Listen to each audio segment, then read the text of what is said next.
Maligayang gabi.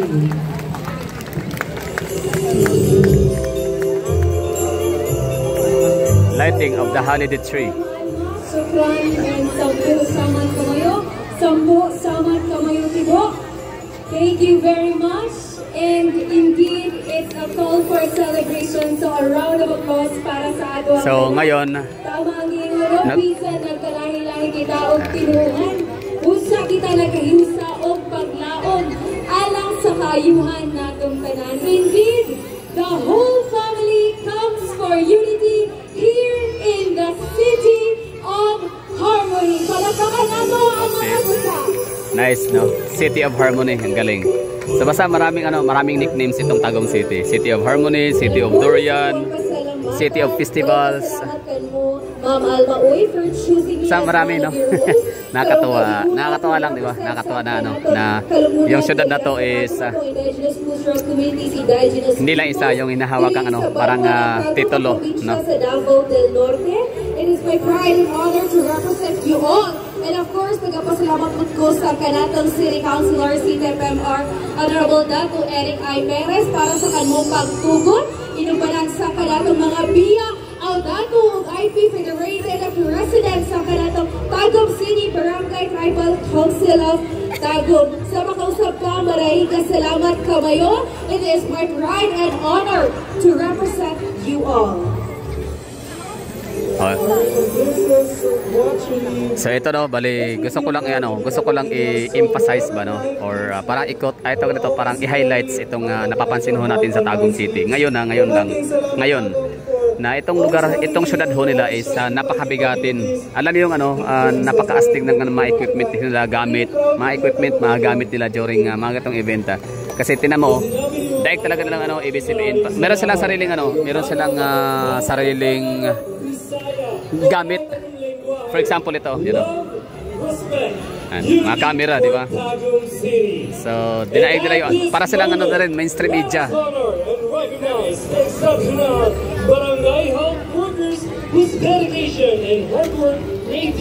Kaya hindi nakapagtataka na napakaganda ng quality, no, ng kanilang visual. Vice Governor DeCarlo Oyuy, Mayor Honorable Ray diba? No, ganyan kaastig ang Tagum City. Talagang consistent. World class na City Hall, world class na mga pa-event nila, world class na presentation, world class na mga contingents, competitors, mga patawag dyan, yung mga sumasali, no, every competition na ginaganap dito sa Tagum City. And world class din yung ginagamit nilang mga equipment, di ba? Oh, kita mo yan, ganda Talagang may mga cameras talaga silang ginagamit, mga high-end camera, high-end gadgets. Galing. So only in Tagum, no? Sana all. meron din naman kaming ganyan sa Davao, pero hindi lang talaga ganoon ka-highlight.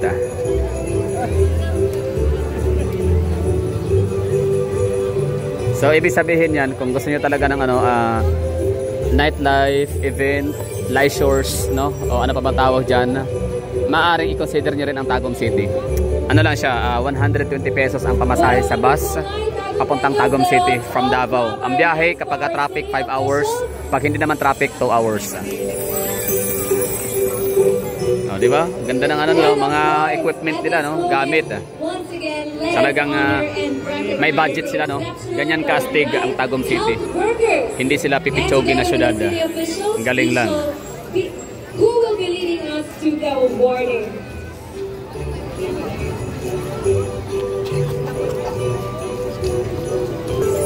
Diba? Maging sa this side, Christmas tree. Napaka niyan. Magarbo, diba? Which is okay lang. Kasi deserve din naman ng mga Taguminos, mga taga Davao del Norte at Davao de Oro na maka-witness, mag-enjoy ng ganito every Christmas season. Recognizing this exceptional barangay health workers. A round of applause for them. Oo nga pala, hindi lang pala sa equipment, sa gadgets, sa napahagad ng City Hall, Christmas tree na highlight, or bigatin itong City Hall of Tagum or Tagum City. Maging sa din mga pa-premyo. Milyones lang naman, yung may mga sila. Ay, yung parang mga choir, dancing, singing, banda. Talagang milyon ang ano dito, papremyo. Sa ano pa to sila, nag-i-invite pa sila ng iba't ibang mga ano, participants from different region and provinces sa Pilipinas.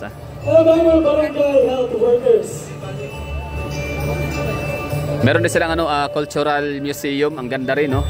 Doon sa Old City Hall nila. Kita mo yan, no? Oh, astig. The best. Galing ka, ang galing mo talaga, Tagum. Nakakatuwa, nakakahanga. Talagang pinatunayan lang talaga na napakayaman itong syudad nila. Afford talaga eh, no?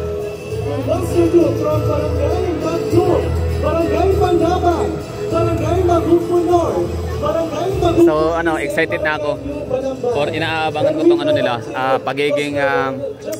pagiging highly urbanized city. So kailan kaya, no? Sana mag-apply na tong ano, Tagum City kung qualified na rin naman na. Kung na-comply na rin naman ang mga requirements. Yan na nga sa revenue, GDP, tsaka sa area and population. Para kahit paano madadagdagan ng ano, HUC ang Davao, Metro Davao.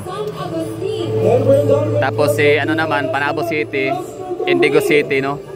Kung makaabot sila ng ano 200,000 plus population, maaari rin silang ano magiging highly urbanized city. Si ano yata 200 plus na yata ang ano population ni Indigo City.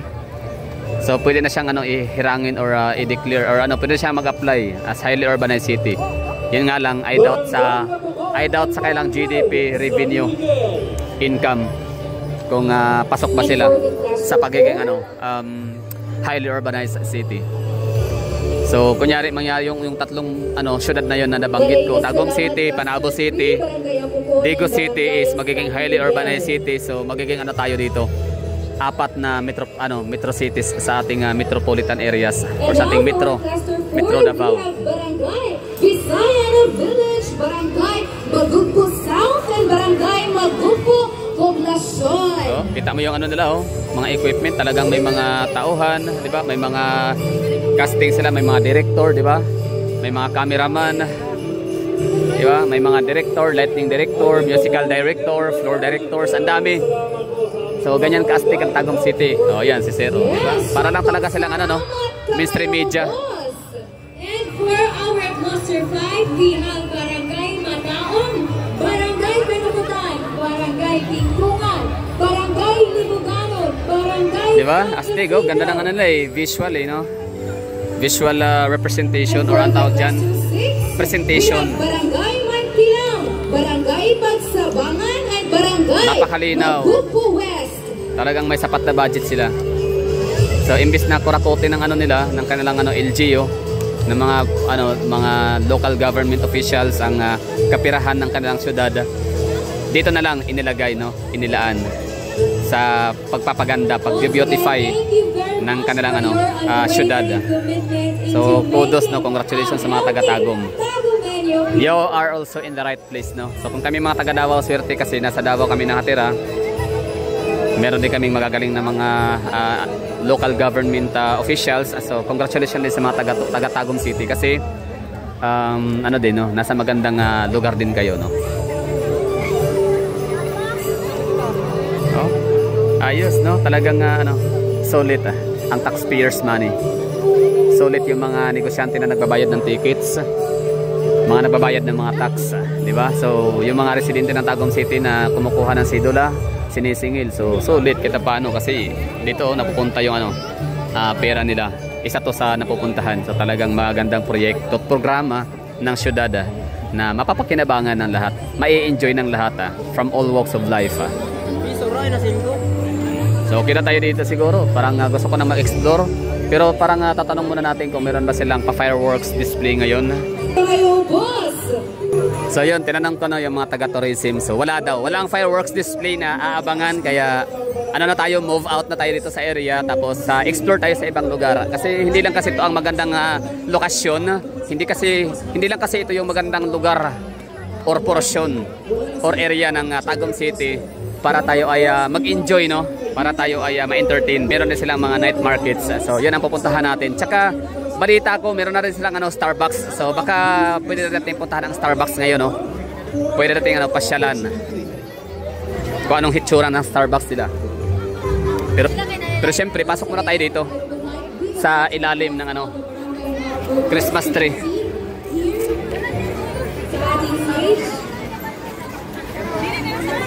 At the center, below the stage, for a photo opportunity. Yes!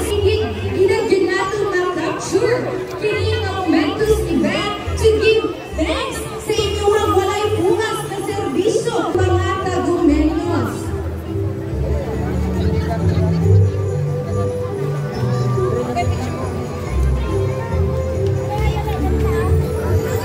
Okay, ito na yung pinaka huli nating ano, footage yan, no?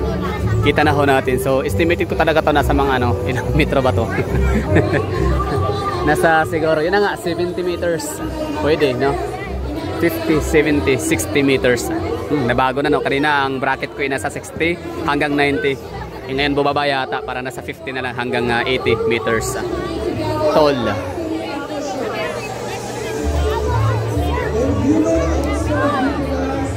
Okay, yan lang. Thank you for watching and adios, mi amigos. Maraming salamat sa pagsama.